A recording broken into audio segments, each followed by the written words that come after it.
By the end of this video, you will understand how a giant asteroid crash created the moons of Mars, and what that tells us about violet planetary history. First, let's look at the old theory.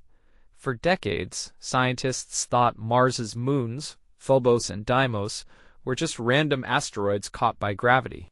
But there is a catch. Captured asteroids would have chaotic, tilted orbits.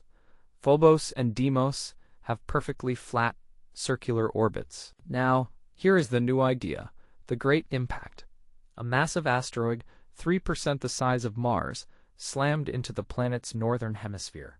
Let's distinguish this. This wasn't a gentle space bump. It was an explosion that melted rock and blasted 500 million trillion kilograms of debris into space.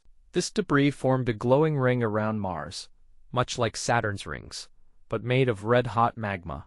Over time, this material cooled and clumped together, forming the highly porous, sponge-like moons we see today. Scientists proved this using smoothed particle hydrodynamics, running supercomputer simulations of thousands of digital particles smashing together. Why does this matter? Giant impacts don't just make moons.